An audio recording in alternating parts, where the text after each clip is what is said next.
आप सबको डॉक्टर रजनी रमन झा, सह आचार्य, संस्कृत विभाग, राजकीय महारानी सुदर्शन कन्या महाविद्यालय बीकानेर का नमस्कार स्वीकार।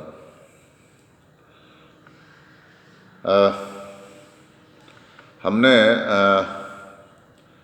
कारक प्रकरण में पंचमी विभक्ति चतुर्थी पूरी कर ली और पंचमी विभक्ति में भी अंतिम सूत्र हम अब जो सिलेबस के अनुसार पाठ्यक्रम के अनुसार जो अंतिम सूत्र है पंचमी विभक्ति का, उसको हम अब पढ़ेंगे।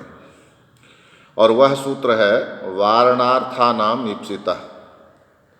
कल आपको बताया था मैंने कि मान लीजिए गाय है और गाय एक खेत की ओर चली जा रही है जहाँ वह जौ है, जो फसल, उस फसल को खाना चाहती है वो।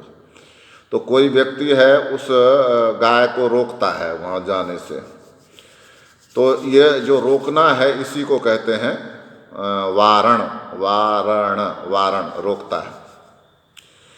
वारी धातु है वारयति, वारयतः वारयन्ति। और वारण जो है उसकी संज्ञा हो गई भाववाचक संज्ञा। तो वारण करता है मतलब उसको रोकता है। किससे रोकता है? तो जौ खाने से, जौ से रोकता है, खेत से नहीं। वास्तव में वह उसको खेत से नहीं रोक रहा है। कहाँ रोक रहा है? उसको जौ खाने से रोक रहा है।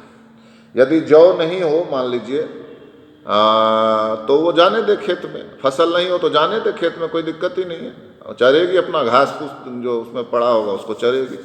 लेकिन फसल खाने से वह रोकता है उसको, इसलिए उसको कहते हैं कि जौ से रोकता है। यवेभ्यो वारयति। तो जो कर्ता का क्रिया द्वारा जो सबसे अभिष्ट है, सबसे ज़्यादा जिसको प्राप्त करना चाहता है, उसके लिए हम पढ़ाए कर्तुरीप्सिततमम कर्म, वह कर्म होता है।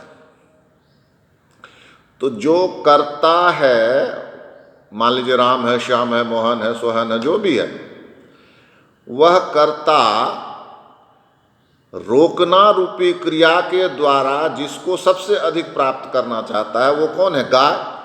गाय को ही रोकना चाहता है ना। वो किसको रोकना चाहता है? गाय को। तो वो जो क्रिया करना चाहता है उसका सबसे अभिप्सित तो गाय ही है। लेकिन उसका अभिष्ट भी है, कोई चीज उसकी इच्छित और है। वह क्या है? तो वह है कि गाय जो है वह फसल को न खाए, गाय फसल को न खाए। तो उसका अभिप्सित वह फसल भी है। तो यह जो इप्सित है उसका, अभिष्ट है उसका, वह कर्म नहीं होगा, वह होगा पंचमी में, वह अपादान होगा। अपादान वारण अर्थ में, रोकने के अर्थ में, इसीलिए विशेष रूप से कहा गया कि वारण अर्थ में, रोकने के अर्थ में, जो कर्ता का इष्ट है, रोकने के अर्थ में जो कर्ता का इष्ट है वह अपादान संज्ञक होता है। रोकने के अर्थ में ध्यान करिए, कर्ता का जो रोकना रूपी क्रिया है उसका इष्ट तो इप्सितम तो गाय ही है। गाय को ही रोकता है, गाय को ही रोकना चाहता है। लेकिन एक इप्सित उसका और है रोकने के लिए, और वो क्या है कि उसको वो फसल तक नहीं जाने देना चाहता, तो वो फसल भी उसका इष्ट है। तो यह जो रोकने के अर्थ में कर्ता का इप्सित है, अभिष्ट है, उससे उसकी अपादान संज्ञा होती है। और अपादान संज्ञा में अपादाने पंचमी सूत्र से पंचमी आती है। हमने अभी सारे सूत्र यही पढ़े हैं। ध्रुवम अपाय अपादानम, है ना, अपादाने पंचमी, भित्रार्थानाम भय हेतु आदि जो भी पढ़े हैं सब पंचमी के ही पढ़े, अपादान के। तो इस जिससे रोकते हैं उसमें भी क्या होगा? पंचमी होगी। अपादान संज्ञा हुई ना, और अपादाने पंचमी से पंचमी हो जाएगी। उदाहरण है इसका, यवेभ्यो गाम वारयति, जौ की ओर जाने से गाय को रोकता है। यवेभ्यो का मतलब हुआ जौ। जौ फसल होती है, जानती होंगे आप लोग। ऐसे इतने बड़े बड़े दाने होते हैं, उसका पूजा में भी उपयोग करते हैं उसका, जौ का। तो जौ में जाने से, जौ की ओर जाने से गाय को रोकता है। यवेभ्यो गाम वारयति, यहाँ वारणार्थक रोकने के अर्थ में कौन सी धातु का प्रयोग है?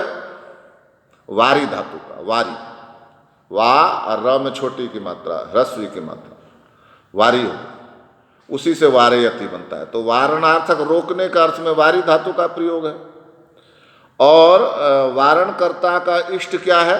जो रोकता है उसका इष्ट क्या है? उसका इष्ट है जौ, कर्ता का इष्ट। क्रिया के द्वारा वह जिसको प्राप्त करना चाहता है वह तो कर्म है, वह तो गाय है, लेकिन वह उसका इष्ट है जो वह जौ, कर्ता का इष्ट जौ है।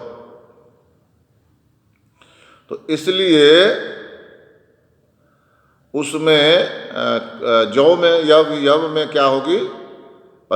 उसकी अपादान संज्ञा हो जाएगी इसी सूत्र से, वारणार्थानाम इप्सिता। गाय को रोकना चाहता है, किससे रोकना चाहता है? जौ से रोकना चाहता है। उसका इष्ट कौन हुआ? जौ हुआ।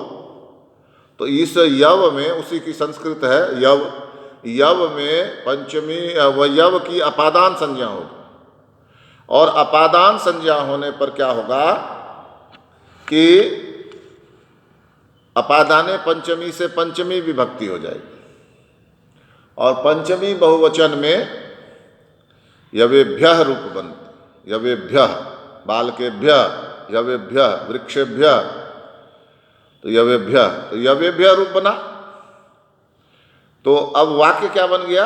यवेभ्यो गाम वारयति, जौ की ओर जाने से गाय को रोकता है, फसल की ओर जाने से गाय को रोकता है ना? क्यों? क्योंकि पंचमी होगी यव से, यव से पंचमी होके क्या बनेगा? यवेभ्यः, यवेभ्यः हो जाएगा। तो फिर क्या बनेगा? क्या बनेगा?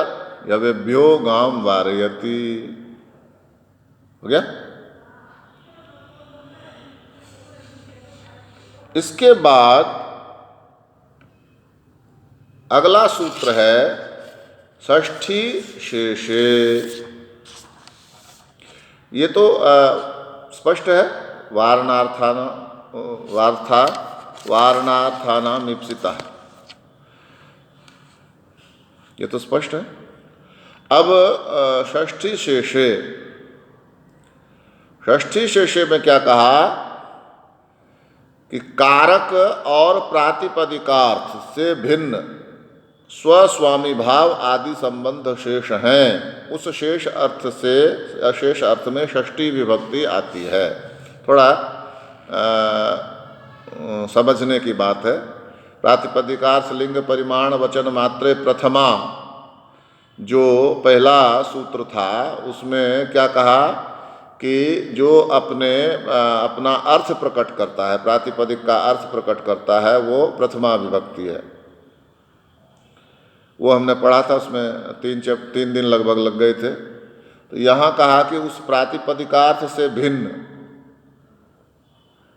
यानी कि प्रथमा से भिन्न, प्रातिपदिकार्थ बताने के लिए प्रथमा आई थी, यदि आपको ध्यान हो तो उससे भिन्न, और कारक से भिन्न, दूसरे कारक जैसे कहा कि कर्म है, कर्मणि द्वितीया हमने पढ़ा, फिर कर्तृकरणियों तृतीया पढ़ा, कर्णे तृतीया पढ़ा, और उसके बाद चतुर्थी संप्रदाने पढ़ा, अपादाने पंचमी पढ़ा। तो यह सब हमने पढ़ लिया। अभी सप्तमी अधिकरण बाकी है, लेकिन उसमें क्या कहते हैं कि वो पहले आ जाता है क्रम में, जो अष्टाध्यायी है ना उसमें वो पहले आ जाता है, इसलिए षष्ठी शेषे बाद में लिया, जो बचता है वो षष्ठी शेषे है। तो सारी बातें कहने के बाद कि कर्म में द्वितीया हुई, पहले तो कहा कर्म क्या है, तो कहा कर्तुरीप्सित तमम कर्म, कर्ता अपनी क्रिया के द्वारा जिसको सबसे अधिक पाना चाहता है वह कर्म है, तो कर्म बता दिया। फिर कहा कर्मणि द्वितीया, कर्म में द्वितीया हो, यह कहा। तो कर्म में द्वितीया हो ऐसा कहा तो फिर क्या हो गया,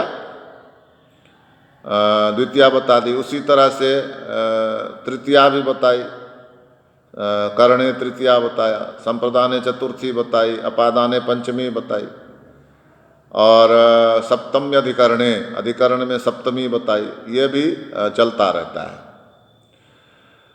लेकिन